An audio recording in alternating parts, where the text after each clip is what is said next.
বিশ্বনবীকে আল্লাহ তাআলা সাক্ষ্যদাতা করে প্রেরণ করলেন, জান্নাতের সুসংবাদদাতা করে প্রেরণ করলেন, জাহান্নামের ব্যাপারে সতর্ককারী করে প্রেরণ করলেন।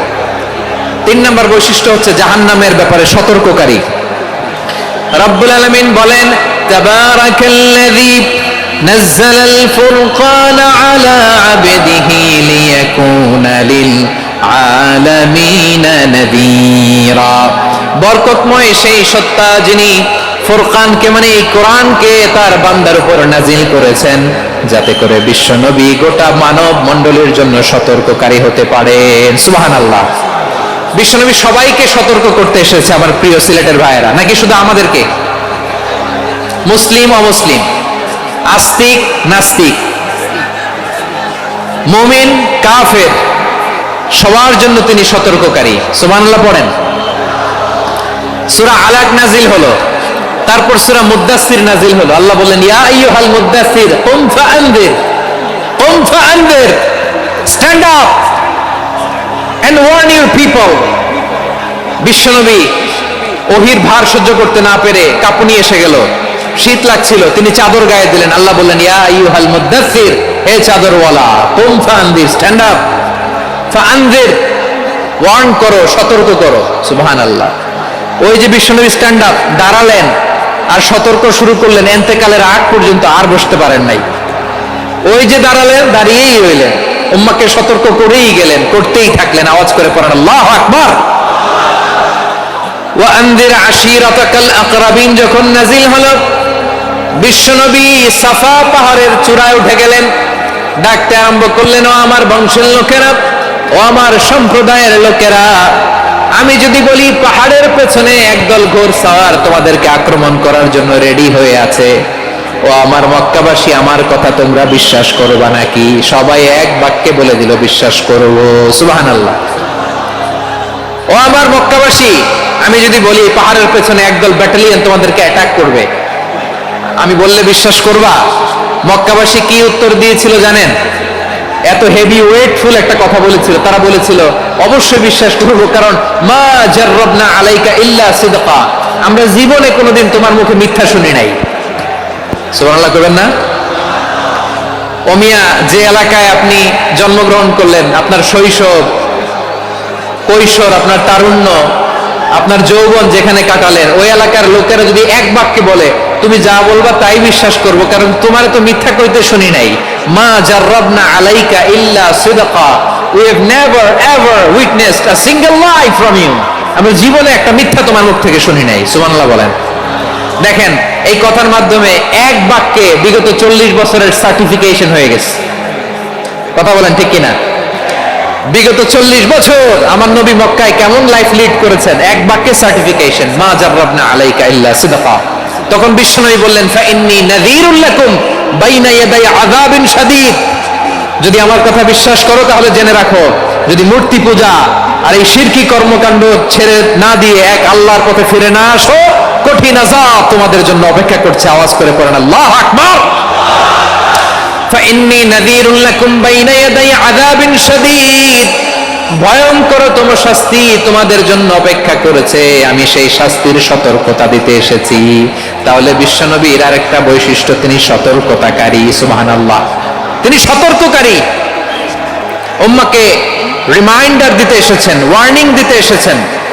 আবার জাহান্নামীরা যখন জাহান্নামে যাবে, ফেরেশতারা ডেকে বলবে, ও কপাল পোড়া জাহান্নামীরা, জাহান্নামে কেন ঢুকলা? দুনিয়ার বুকে কি তোমাদেরকে সতর্ক করার জন্য কেউ আসে নাই? কুল্লামা উলকিয়া ফিহা ফাওজুন সাআলাহুম খাজানাতুহা আলাম ইয়াতিকুম নাযীর। সুবহানাল্লাহ পড়েন। আলাম ইয়াতিকুম নাযীর, কোন সতর্ককারী আসে নাই? বিশ্বনবী নাযীর হয়ে, সতর্ককারী হয়ে পৃথিবীতে আসলেন। তিনি জাহান্নামের ব্যাপারে উম্মাকে সতর্ক করেছেন। জান্নাতকে যেমনি তিনি চমকপ্রদভাবে উম্মার সামনে পোর্ট্রে করেছেন, চিত্রায়িত করেছেন, ঠিক অনুরূপভাবে ভয়ঙ্কর জাহান্নামকেও তিনি এই উম্মার সামনে পোর্ট্রে করেছেন।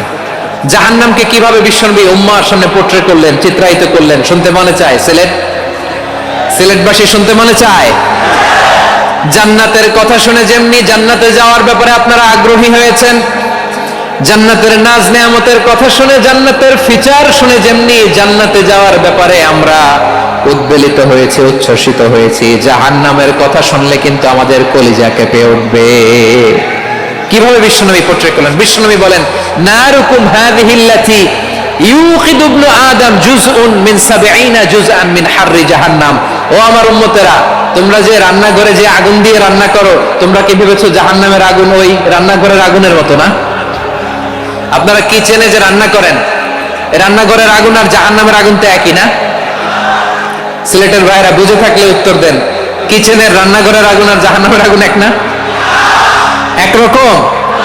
বিশ্বনবী বলেন, জুজউন মিন ৭০ জুজআন মিন হাররি জাহান্নাম। জাহান্নামের আগুন দুনিয়ার আগুনের চেয়ে কমপক্ষে ৭০ গুণ বেশি তেজওয়ালা। জাহান্নামের আগুনকে আল্লাহ নাম দিয়েছেন নারুল্লাহ।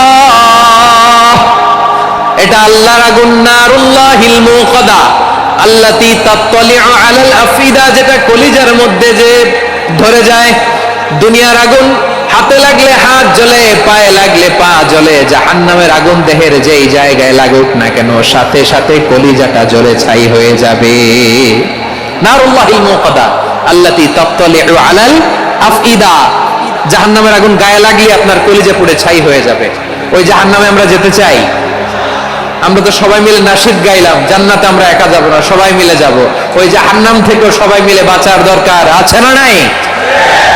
কি ভয়ঙ্কর শাস্তির বর্ণনা যে বিশ্বনবী দিয়েছেন, এত বিস্তর আলোচনার সুযোগ আমার নাই। আমি শুধু সবচেয়ে হালকা পাতলা, দ্য লাইট পানিশমেন্ট, সবচেয়ে হালকা শাস্তি কি হবে এটা বলবো। বিশ্বনবী বলেন, ইন্না আহওয়ানা আহলিন নারি আযাবান ইয়াউমাল কিয়ামাতি লারাজুলুন তুদাউ ফি আখমাসি কদামাইহি জামরাতান ইয়াগলি মিনহুমা দিমাগু। জাহান্নামের সবচেয়ে হালকা আযাব কি হবে শোনো। সবচেয়ে ভারী না হালকা? সবাই বলুন, জাহান্নামের সবচেয়ে কঠিন আযাব না হালকা? জাহান্নামের সবচেয়ে হালকা আযাব হলো ওই ব্যক্তির আযাব যার পায়ে দুটো জাহান্নামের আগুনের জুতা পুড়িয়ে দেয়া হবে। ওই আগুনের উত্তাপে তার মাথার মগজগুলো ভাতের মারের মতো টপ টপ টপ টপ করে বেয়ে বেয়ে পড়বে। নাউজুবিল্লাহ পড়বেন না? আচ্ছা প্রিয় সিলেট, আওয়াজ করে বলেন, এইটা যদি সবচেয়ে লাইট পানিশমেন্ট হয়, সবচেয়ে হালকা পাতলা সহনীয় আযাব যদি হয়, তাহলে ভয়ঙ্করতম আযাবের কি অবস্থা হবে? আমরা কি ওই জাহান্নামে যেতে চাই? জাহান্নামের অবস্থা এত ভয়ঙ্কর হবে, জাহান্নামের ভেতরে লক্ষ লক্ষ কোটি কোটি কাফির মুশরিককে দেওয়ার পরেও জাহান্নাম বলবে হাল মিন মাজিদ, আরো আছে নাকি, আরো দাও। কোটি কোটি কাফেরের দল, মুশরিকের দল, সীমা লঙ্ঘনকারী দল, তাদেরকে যখন জাহান্নামে ফেলা হবে, বড় বড় পাথরখণ্ড জাহান্নামে ফেলা হবে, তারপরেও জাহান্নাম বলবে হাল মিন মাজিদ, আরো আছে নাকি, দাও, আরো দাও, আরো দাও। আমার ক্ষুধা নিবারণ হয় নাই। জাহান্নামে তো উত্তপ্ত হবে, জ্বলন্ত হবে, ভয়ঙ্কর হবে। জাহান্নামের এক অংশ আরেক অংশকে খেয়ে ফেলবে। আল্লাহু আকবার। ফেরেশতারাও টালমাটাল হয়ে যাবে। জাহান্নামের রক্ষী ফেরেশতারা কি করবে তারা নিজেরাও বুঝতে পারবে না। কোটি কোটি মুশরিক কাফেরদেরকে জাহান্নামে নিক্ষেপ করার পরেও জাহান্নাম ঠান্ডা হবে না, শান্ত হবে না, বলবে হাল মিন মাজিদ, আরো আছে নাকি, আরো দাও। তখন